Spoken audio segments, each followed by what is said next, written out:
What's on your playlist right now? I'm moving to my class. Go to guilty pleasure food. Ice cream. Ice cream.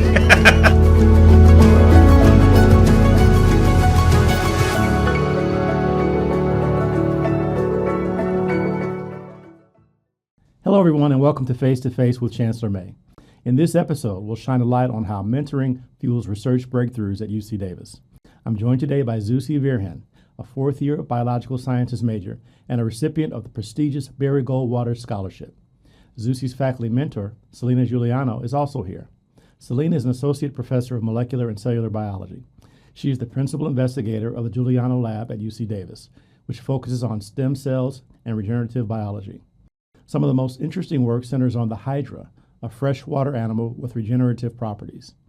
We'll learn about their collaboration and why mentoring and research is critical in shaping career paths for students and emerging scientists. We'll also do a lightning round of get-to-know-you questions at the end. But first, let's learn more about one of our guests.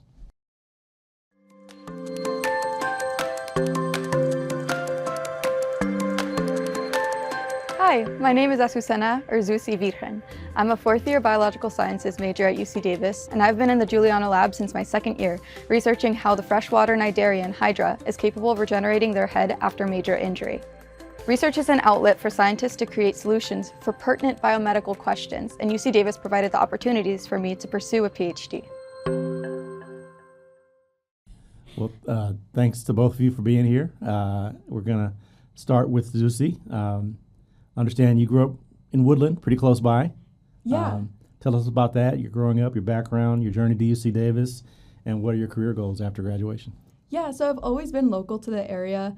I did all of elementary school, high school in Woodland, and I actually went to SciTech, which is pretty close by here in Yolo County, where it's a charter school focused on getting students into science and getting them interested in science. So that has always really been an outlet for me to learn more about science and technology, but I never really knew that it was a chance for me to go into research. And so in high school, when I took a zoology class, I learned about Hydra, and I learned about how they could regenerate, and I thought this was absolutely incredible. And so this was really what pushed me to go and major in biology. And since then, I've been in the Juliano Lab, and it's just been incredible to actually get my hands on some really incredible and innovative research. It's a lot of fun, and I feel like I'm able to be creative and really learn and put to use all the stuff that I learned in class. So it's a lot of fun. That's fantastic. So the charter school worked. You're going to be a scientist. Right? Yeah. Now, speaking of the Juliano Lab, Celina, what inspired you to pursue your career in biology, molecular biology, specifically in academia? Yeah, I mean the answer to that is quite long, but I'll try to keep it short. Unlike Zucy, when I was majoring in biology as an undergraduate student, I didn't have any faculty mentors, and I didn't really know what to do with my biology degree. So I actually took quite a bit of time off after my undergraduate 6 years before I started graduate school. And during that time, at first I worked in an insurance company, and then I worked in biotech for a while, but then I landed in an academic lab as a technician at UCSD. And that's where I really started to understand what academic research was all about. And I slowly started to realize that it was, really what I wanted to do, and more importantly, that I could do it, right? That took some time for me to really kind of believe in myself. And then I finally went to graduate school, and from there, everything kind of went as I hoped, and here I am. So from UCSD, you saw the light and came to UC Davis. Right, yeah. I was going to ask, was there a pivotal moment, but it sounds like that was the pivotal moment when you were in that lab and you saw yourself as a potential researcher. Yeah, I think it's like interacting with other graduate students and seeing what it means to kind of push the bounds of knowledge and the kind of the stories that they had, when they were telling they were talking about their research in a seminar, and the way they could tell it as a story. Something about that really appealed to me, and I wanted to have my own story. Yeah, now you're telling the story. Yeah. Right? Yeah. Yeah. So Zucy, let's talk specifically about the research that you're doing in the Juliano Lab and its implications, really. Can you tell us about regenerative biology and its potential to really change lives? So more specifically, our research focuses on Hydra and how they're able to regenerate. My particular research project is focused on head regeneration and how it's able to maintain its bodily axis over the course of regeneration. And so with Hydra, they have a very simple body plan. So I like to use my arm as a demonstration. So you can imagine like you have a little Hydra here with its head, tentacles, and mouth, a body column which is full of stem cells, and a foot that allows it to stick to different surfaces. And so it's able to maintain its oral to aboral axis because of a signaling gradient, which is called the Wnt signaling gradient, in which there's high Wnt signaling at the head and it dissipates as you move down the body column. And so over regeneration, you lose that Wnt signaling gradient when you amputate the Hydra in half. So you disrupt that signaling gradient and the animal has to work to reestablish that organizer, that head organizer. And so my project is focused on how the injury response to close the wound is coupled to repatterning the organism so that it can reestablish that oral to aboral axis. I see. Does the head regenerate identically to the previous head? It's a very similar developmental pathway, if that's what you mean. Yeah. Yeah. Well, I just want to make sure they look the same after yes. their new head grows back. Yeah.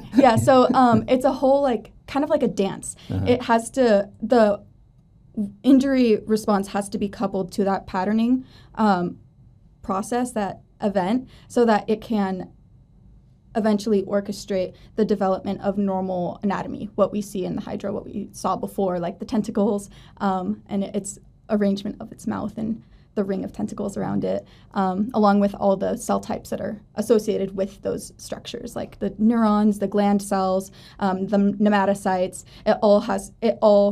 It's directed by patterning, and it's a huge event, especially in regeneration. That's really fascinating. Celina, it's great that you're giving Zucy this hands-on experience in your lab. She described how her piece of the problem is being studied. Can you give us a bigger picture idea of how that fits in with your work? Yeah, we brought some Hydra here, and they're very small little creatures, and they look nothing like a person, but actually all animals kind of work from the same sort of toolkit of genes, right? So we all evolved from a common ancestor, and we're all pretty much working with the same set of genes, and we're just using them in different ways. So you might think maybe Hydra has like a magic gene that allows it to grow things back, but that's actually not true. It's just harnessing its genes in a different way. And if you look across sort of the tree of animal life, you'll see so many different animals that can regenerate in different ways. And the trait has actually been sort of gained and lost many times in animal evolution. And so regenerative biologists in general, the people who are really focused on the basic biology of regeneration, are studying it in many different animals with the idea of trying to understand, like, what is the essence of regeneration? Like, what are the commonalities between all of the animals? And if you understand that, then that information can be better harnessed by the people who are more interested in translational research. How can we, humans have those genes, so how can we manipulate them to actually improve healing, at least, if not regenerate something?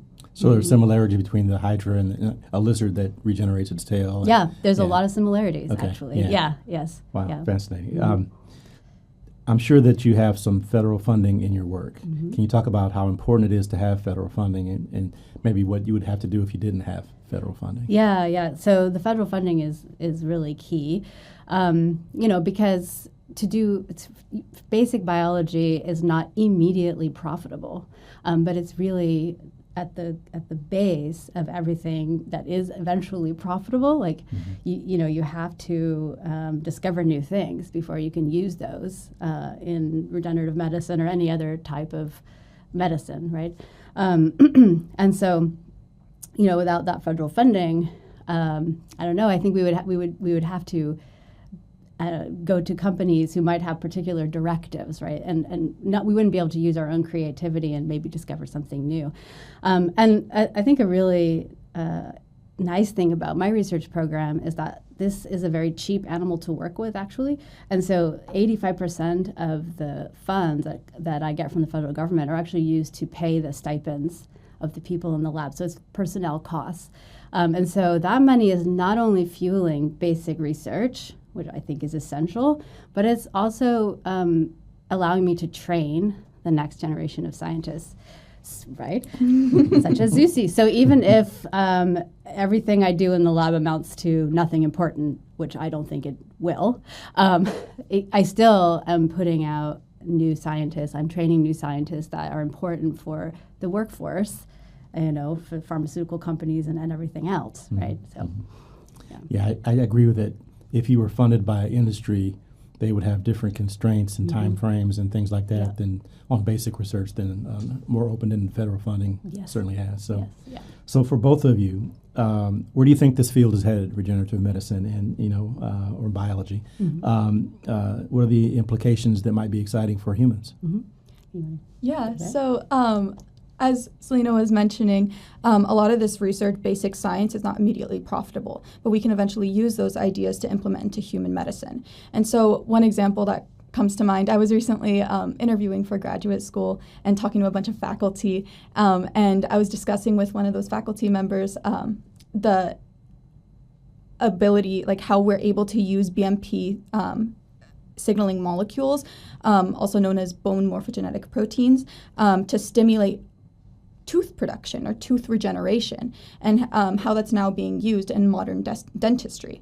And so we wouldn't have those kinds of therapies to allow for like regrowing your teeth, which have been lost, because normally we rely on bone grafts that come from elsewhere in your body. But instead of having to rely on grafts like that, we can just use a regenerative medicine, which is now being available because of basic science, because we have a better understanding of BMPs, their signaling, and how it can stimulate bone production and tooth production. And so that is just one implication of how regenerative medicine and regenerative biology kind of allows us to continue growing and continue making medical advancements for us to use in human medicine. Another example that I feel like in the future, I feel like currently we're making moves to constantly improve on is that developmental biology, regenerative medicine, regenerative biology, and bioengineering, they kind of all go in hand, and they're all kind of working together to better understand basic signaling pathways so that we can eventually make like an organ in a dish, so that we don't have to rely on organ donors, because that is a huge constraint in modern medicine, and that's eventually something that I think we're getting closer and closer to every day. And a lot of the research, the basic science, it's all going to fund, going to support that kind of research and those kinds of medical advancements. So yeah, I think it's really incredible how such basic science could go to see real improvements and real solutions. If you could regenerate your teeth, no more implants and crowns, the dentists are going to be mad at you. See, that's one thing. That's one thing. So like the dentist lobbies. They're going to lose a lot of income there. Yeah, there's like, I mean, you could get like a pill that you would have to take like for pain medication, you would have to take that like every day just to relieve your chronic pain. But I think something that's really incredible about science and research in general is that we can figure out how to cure it in the first place. Yeah.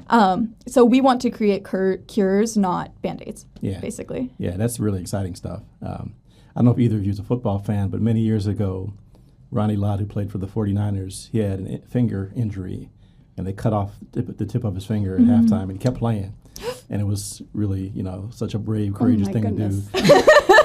cut it off, wow, keep going, and it would not be as brave as if he knew that he could just regenerate his finger if he went to see his physician in a week or so. But fingertips, I mean, I think that could be in the future. That's not too dramatic. Seems like something that could be done, right? Yeah. Well, I want to talk a little bit about the mentoring aspect of the work here. First, I'll ask Zucy, how would you describe Professor Juliano as a mentor? Yeah, so no pressure. Yeah, so I actually haven't been working directly with Dr. Juliano this entire time. So I've been working with Celina more so in a big picture kind of perspective, but more directly, I've been directly mentored by a graduate student named Iris. She recently graduated, so yay, Iris! But yeah, it's been really incredible that I got to learn from a graduate student directly, because I got firsthand experience on, well, not firsthand, but I got to really see what it's like to be a graduate student, and I got to listen to what she's going through, and she would take me to graduate student like socials, and I would talk to other graduate students, and I feel like there was a really amazing just lab culture in the Juliano Lab, where I feel like all the other grad students, the postdocs, they all come together and really take the undergrads under their wing. And I felt like I could just look to anyone if I had a question, whether it was like professional or about science, my project, or whatever it may be. So I feel like the culture that has been created in the Juliano Lab is really just there to cultivate the undergrad's experience there and help them have the best experience possible. Another thing that I think is really great about the research lab and space that I'm in is just that we have like an open lab floor plan. So we have a bunch of different labs in the same space, and we're all doing similar research, and we all get to collaborate and talk and create a scientific community. And so the scientific community at UC Davis, among the researchers and among the students, it's very strong, because I also participated in other research programs that allowed me to meet other student researchers and learn about their research, learn about their struggles, go to conferences together. So it's just been really fantastic. And I mean, the mentorship I've gotten in the Juliano Lab has been integral to my growth. Sounds like you're having a fantastic experience. And Celina, why do you think such experiences are important for our students? And what do you enjoy the most about being a mentor? Yeah. So I really believe that, to sit in class and learn about biology, it is not really enough and I know that from my own personal experience, right? To actually get into the lab and to do research allows a student to really connect what they're learning in the classroom to the real life, to understand what those concepts really are, but then also to get a better idea of how they can use their degree in the future. And maybe research is not what they want to do, but they can come into the lab and they can talk to other scientists, and they can learn that research is not for them, or they can learn that research is for them.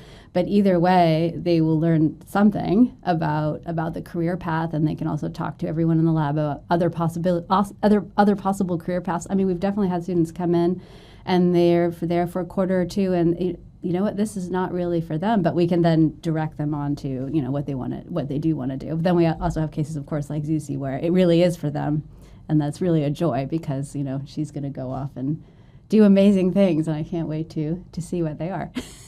Well, we all can't wait. And speaking of those things you're going to do, Zucy, you've thought a little bit about what comes next. I heard you mention that you were getting having some discussions about graduate school. What do you think is going to be the path for you?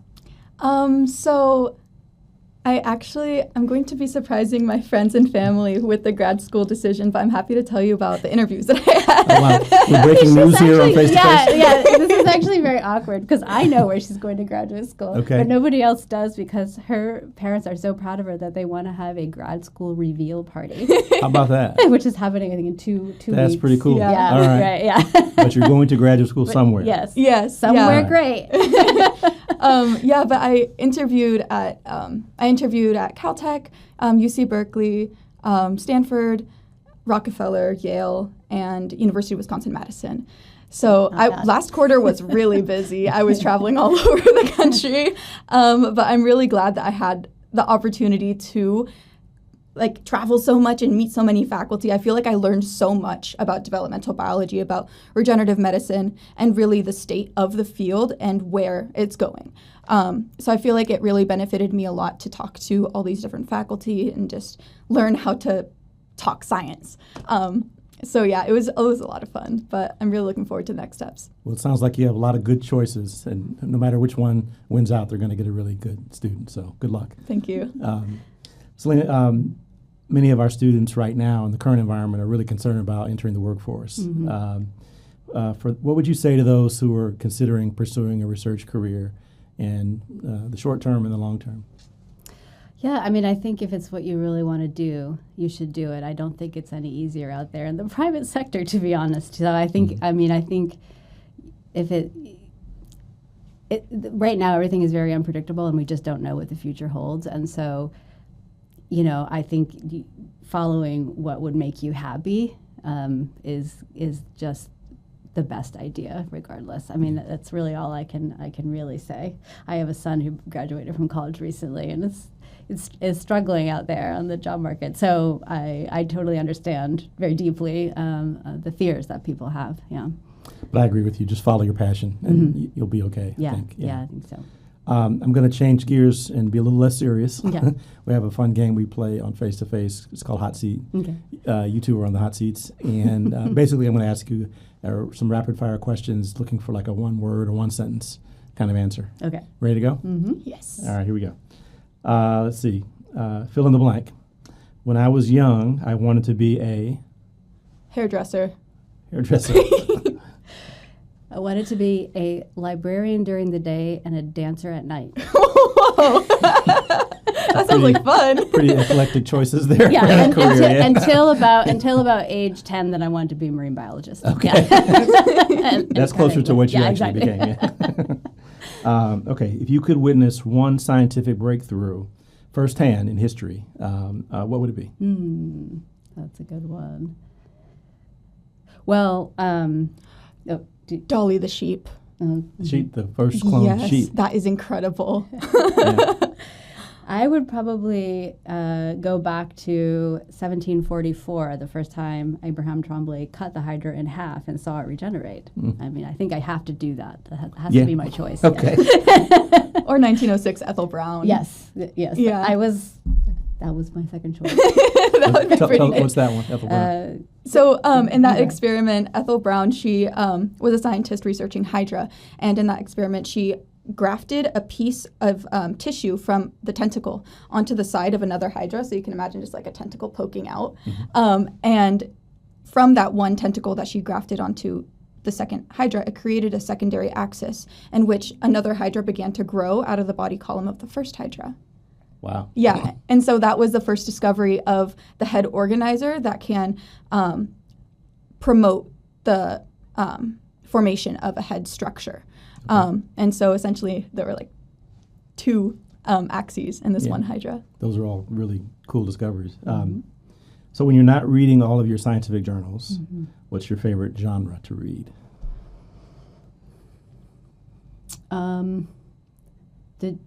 I don't know how to describe a genre, but I like John Irving, for example. Okay. So I don't know what genre that is. Is that like suspense? No, it's like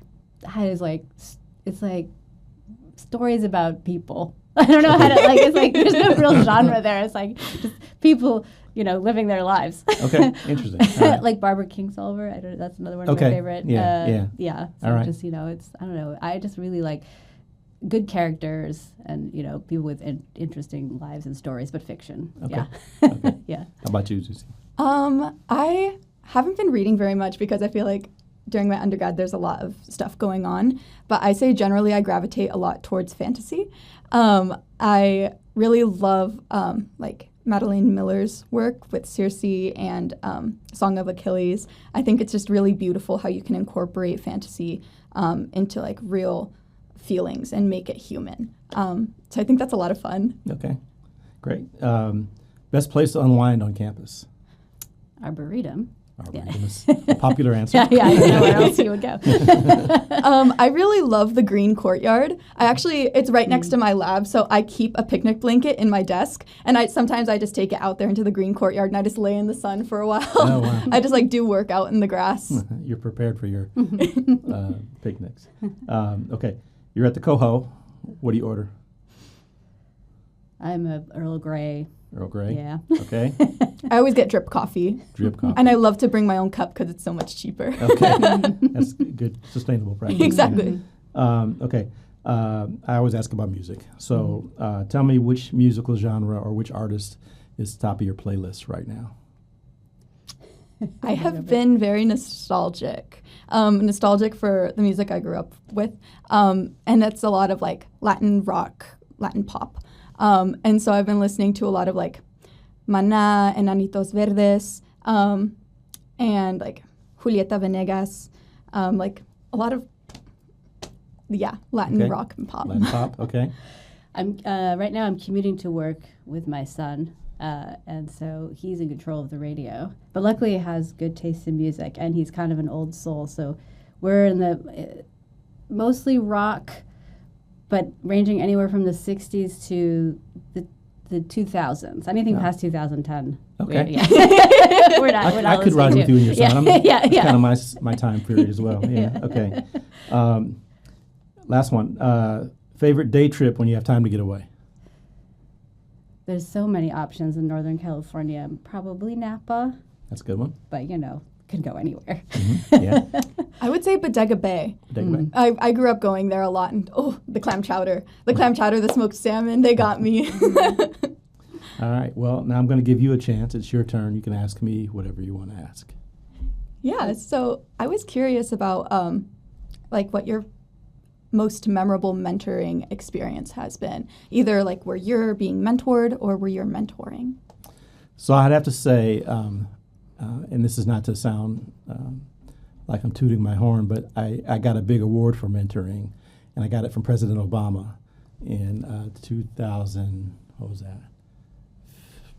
15-ish. I can't remember. And it's a national award for STEM mentoring. And I got to go to the White House and was in the Oval Office and met the president, and that was pretty cool. Yeah, that sounds amazing. Very nice. What else would you like to ask me? Let's see. Yeah. I'm also curious. Yeah, please. No, you please. Okay. Please. I'm also curious about how recent federal funding cuts are going to affect mentorship programs at UC Davis, like, for example, with research programs and scholars programs.